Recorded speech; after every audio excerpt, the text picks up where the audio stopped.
week's seminar. And first of all, I would like to say a big thank you to Clara Girard, who is finishing today her internship at the JCPA, and she did an excellent job. She's been here since March, and now she's going back to Paris, so we would like to wish you the best of luck. And say that we regret that she is leaving us. Yeah, of course we regret. We deeply regret and hope to see you back soon at the JCPA. Thank you very much, Clara. As you saw in the invitation, this week's seminar we are going to have two topics. First of all, we are going to have our guest speaker, Avi Davis, who I'm going to introduce in a minute, and then one of our interns, Avi Weinrab, is going to speak, give a short presentation on the Mennonite Church. So, turning to you, it's a great pleasure to welcome you. Thank you for accepting our invitation. Avi Davis is the Senior Fellow and Executive Director of the American Freedom Alliance, a Los Angeles-based think tank and activist network devoted to addressing challenges to freedom around the world. He's a journalist, documentarian, and attorney whose writings have appeared in major newspapers in the United States, Canada, United Kingdom, and Australia. And the topic of Mr. Davis's presentation is academic freedom flourishing in Western universities? The floor is yours. Thank you very much. Well, thank you very much for having me speak today. I deeply appreciate it. First, let me give you a very brief outline of the work that the American Freedom Alliance undertakes. As already mentioned, we identify threats to freedom around the world, which is a very nebulous umbrella, but it's really broken down into 5 areas. The first area is the Islamization of Europe. The second is academic freedom. The third is the media. The fourth is diplomatic exchange, and the fifth is the judiciary. In all of these 5 areas, we have scheduled conferences to take place in the summer each year, international conferences where we bring in experts from around the world to address these issues. And the conference itself serves as a means of launching a permanent campaign to address these fundamental issues. And last year we held a conference on the collapse of Europe at Pepperdine University, which was extremely successful. It was followed by a conference this year on academic freedom, which took place only 2 weeks ago at the University of Southern California. I have here some materials which I'll pass around. This is How Free is the University? This is the source book for the conference. And you'll also see some materials here about the American Freedom Alliance, and so I'll just pass this around and you can, as I'm speaking, you can peruse it. The How Free is the University International Conference we held 2 weeks ago addressed 4 major issues, which I'm going to cover today. First of all, it looked at what academic freedom actually is. Secondly, it addressed indoctrination, intimidation, and ideology in the classroom today, in not just American classrooms, but all over the world. Thirdly, it addressed Saudi funding, or foreign funding. We call it foreign funding, but it's actually focused on Saudi funding of universities around the world. And the fourth aspect was to address what can be done to advance academic freedom internationally. So those are areas that I'm going to hopefully concentrate on today in the 20 minutes that have been allotted to me, and then we can open this up for discussion and talk more about some of the issues that have been raised. So when we talk about academic freedom, we're talking about really the doctrine that was enshrined in the American Association of University Professors Declaration in 1915. And this followed, of course, from the work done by German professors in the late 19th century. But the American University, AAUP, was the first to enshrine the principles of academic freedom, which actually became quite universal throughout the world. And they stated, they were stated in 1915, printed and published in 1915, but restated in 1940, and actually given a more efficient definition. And I'm going to give you the 3 different topics that that 1915 and 1940 document addressed.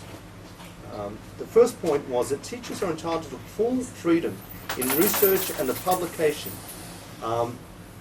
of their research, subject to the performance of their other academic duties. Teachers are entitled, number 2, teachers are entitled to freedom in the classroom in discussing their subject, but should be careful not to introduce into their teaching controversial matter which has no relation to their subject. And the third, and the most important, was as scholars and educational officers, they should remember that the public may judge their profession and their institution by their utterances. Hence, they should be at all times accurate, they should exercise appropriate restraint, and should show respect for the opinions of others, and should make every effort to indicate that they are not speaking for the institution for which they work. Those are the central principles of academic freedom. And the assault on academic freedom, the assault on this very idea that not all opinions are equal, really began with Herbert Marcuse, which is a name which may ring a bell with many of you. And he argued that traditional tolerance is repressive since it reinforces the status quo. He favoured intolerance of established and conservative views because such tolerance offered only to the opinions, he said that only such tolerance should be offered to the opinions of the oppressed, radicals, subversives, and other outsiders.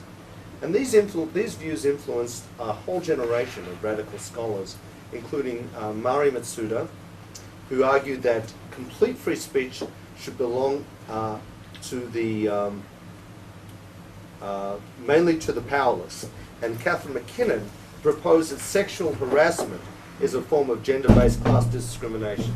And of course it influenced Edward Said, whose Orientalism theories transformed Western civilization itself into an evil foisted upon the East. And he had an even more pernicious effect in that he urged his followers to substitute, where necessary, emotion for fact. And if one reads Orientalism today, one can see that. He's dispensed in many regards with the historiography that was really a fundamental part of his discipline. And so the 1960s and the radicals in the 1960s bore a new form of expression on campus, which emerged into what we know now called the speech codes, the famous speech codes. As Ronnie Sato, who was a gay activist, student activist on campus in the late 1990s at UCLA, and he's somebody I actually knew, he stated, opinions are protected under the First Amendment, but when negative opinions come out of a person's fist, mouth, or pen to intentionally hurt others, and those are the operative words, intentionally hurt others, that's when their opinions should no longer be protected or tolerated.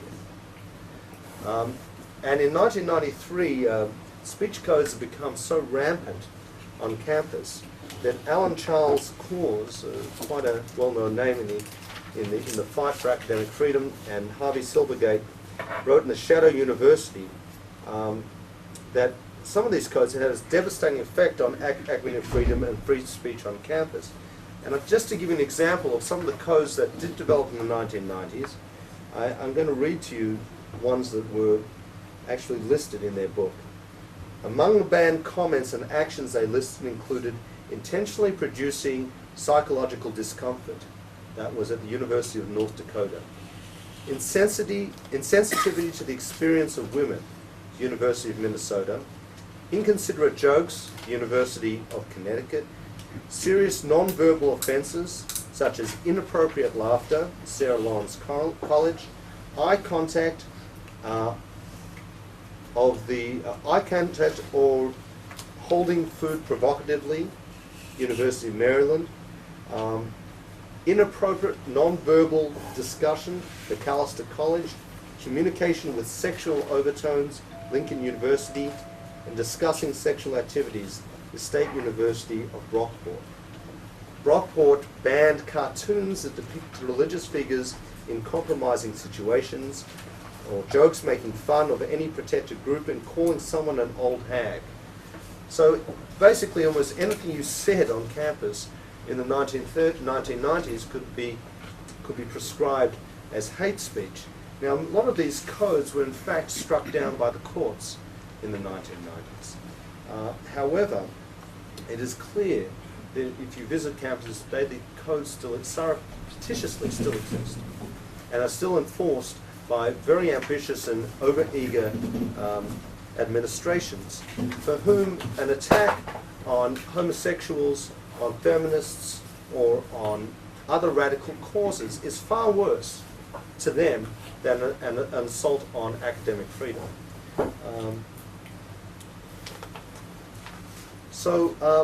This kind of posturing, this kind of adherence to a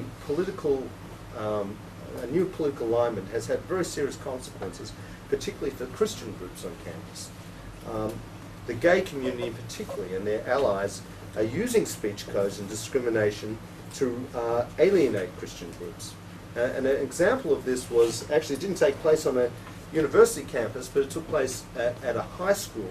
A fellow by the name of Tyler Harper wore a t-shirt to protest a day of silence by the Gay Straight Alliance at his high school, and the t-shirts stated, "Be ashamed, our school has embraced what God has condemned." He was ordered by his principal to take the t-shirt off, and he refused.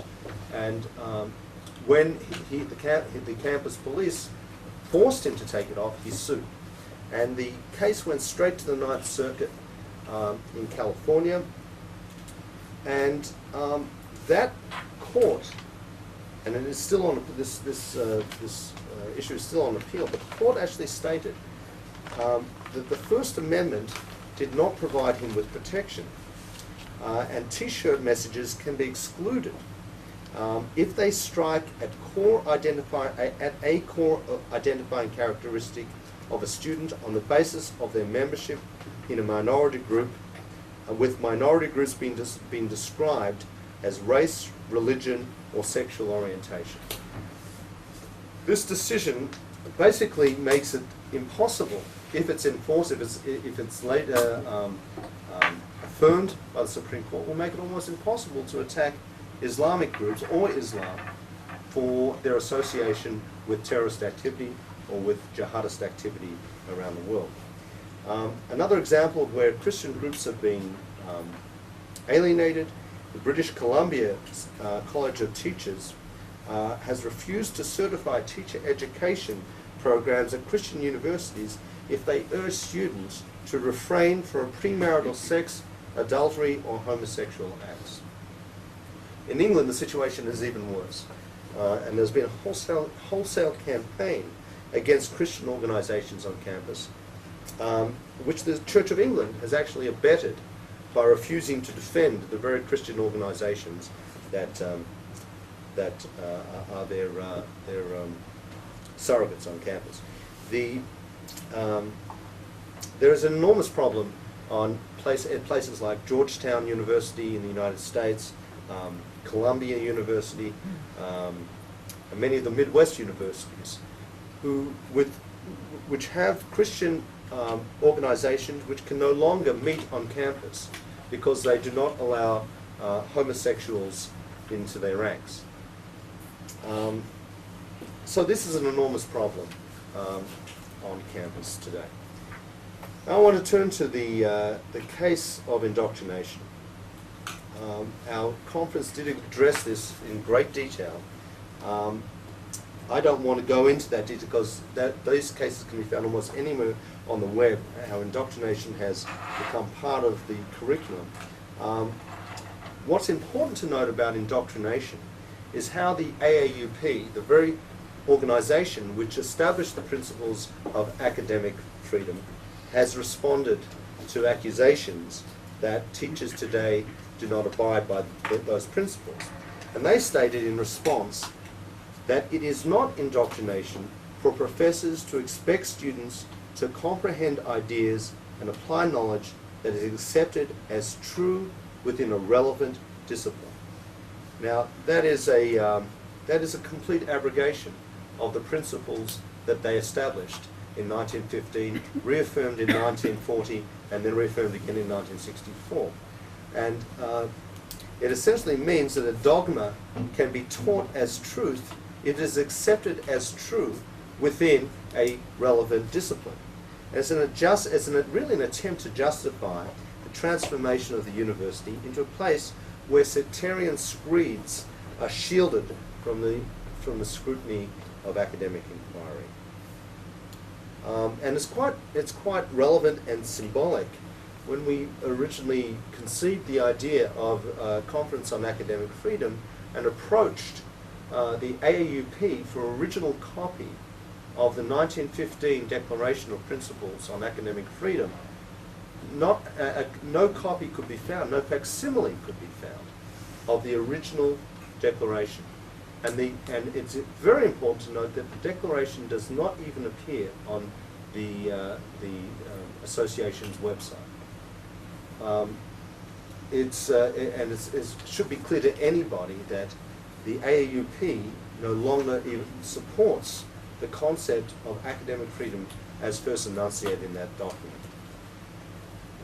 The second area that we discussed at the conference and covered, and it's a very broad area, and I can't do it justice in 10 minutes, but I'm going to try, is foreign funding and foreign influence. And originally our conference was going to be titled Political Correctness, Saudi Funding, and the Assault on Academic Freedom.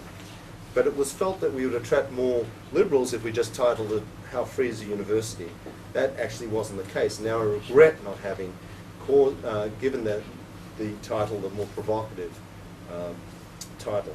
So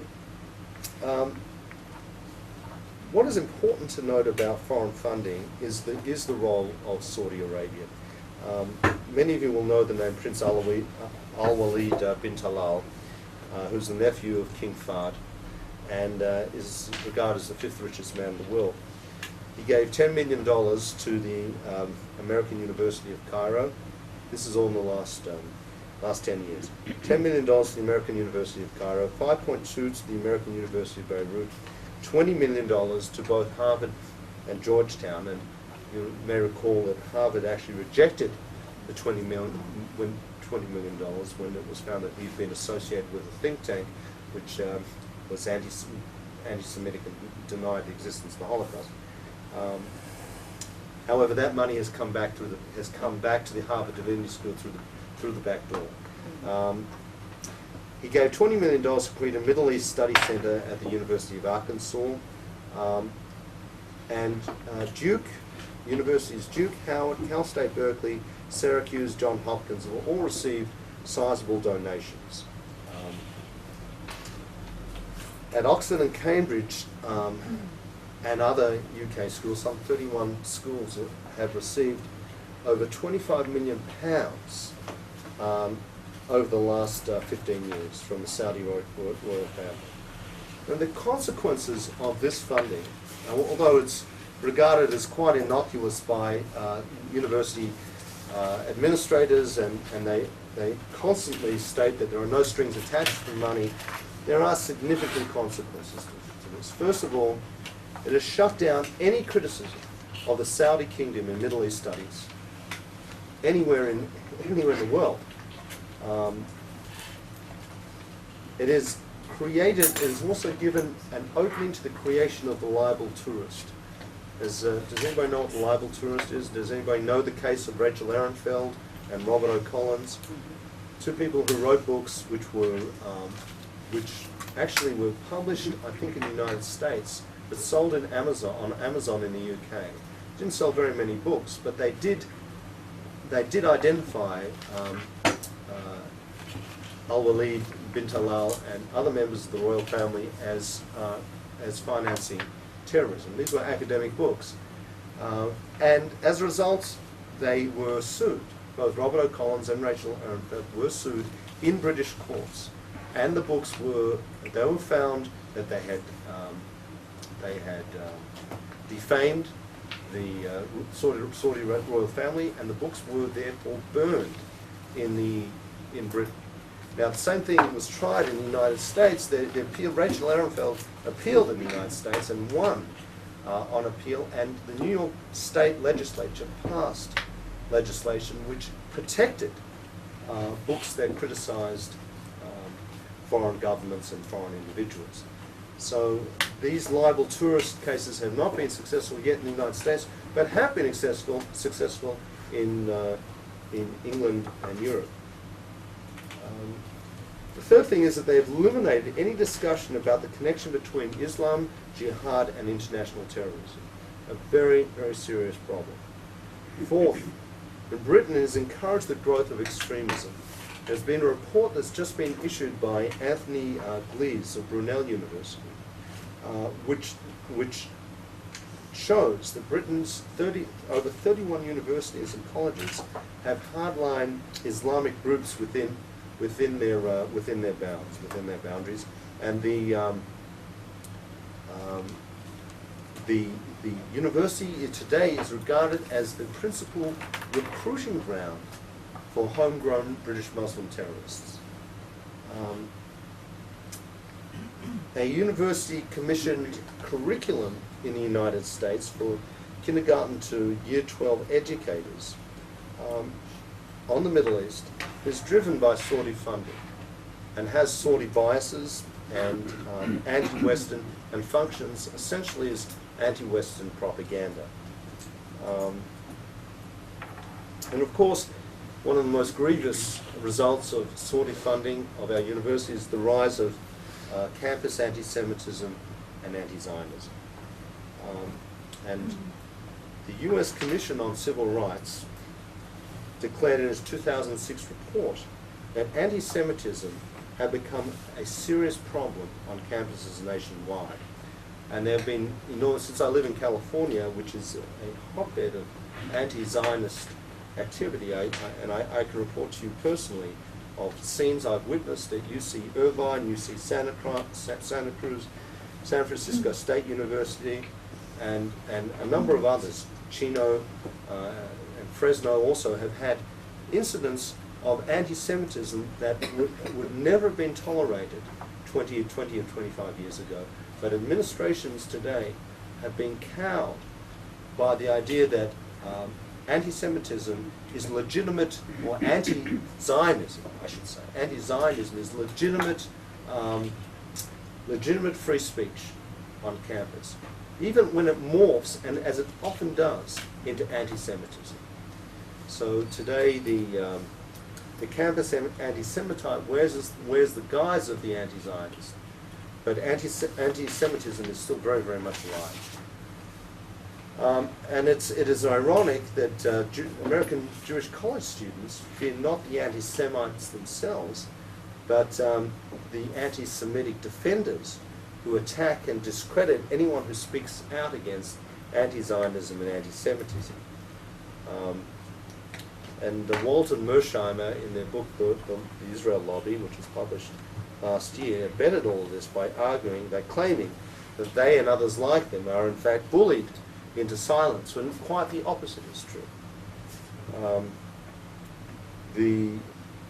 As a result of what is perceived to be the growing Israel lobby on campus, an ad hoc committee to defend the university, this is a self-governed, self-developed group, circulated a petition condemning defenders of Israel for their attack on academic freedom. They gathered 600 signatures from a number of well-known and influential academics from Harvard, Yale, Princeton, Columbia, Brown, Cornell, MIT, and Berkeley. So today, using the very word anti-Semitism or charging it can be perilous to an academic career.